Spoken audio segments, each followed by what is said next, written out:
തരണേ അല്ലാഹ്. കൊറോണയുടെ അതിപ്രസരമുണ്ടായി പരിശുദ്ധമായ ഖുർആനുകളും ദിക്റുകളും സ്വലാത്തുകളും ഹദ്ദാദുകളും എല്ലാം പള്ളികളിൽ പോലും ചെല്ലാത്തൊരു സമയമുണ്ടായി, ഒരു സാഹചര്യമുണ്ടായി. പുറത്തിറങ്ങിയാൽ പോലീസ് പിടിക്കും. അങ്ങനെ ഒരു കാലഘട്ടം കഴിഞ്ഞുപോയി. അങ്ങനെ ഒരു കാലഘട്ടം ഉണ്ടായിരുന്നു എന്ന് എഴുതി വെക്കേണ്ടത് ഒരു അവസ്ഥയാണ് ഇപ്പോൾ ഉള്ളത്, അല്ലെ? നമ്മളൊക്കെ ഇങ്ങനെ വിചാരിച്ചിരുന്നു കൊറോണ കഴിഞ്ഞാൽ എല്ലാവരും നന്നാവും എന്ന് പറഞ്ഞാൽ കുറെ ബോധമുള്ളവരായി മാറും.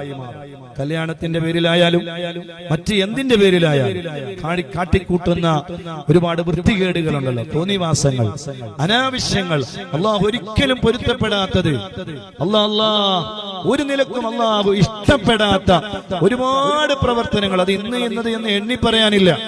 ഒരുപാട് കല്യാണത്തിന്റെ ഭാഗമായി കാട്ടിക്കൂട്ടുന്ന എത്ര ഹറാമുകളാണ് ഒരു കല്യാണത്തിന്റെ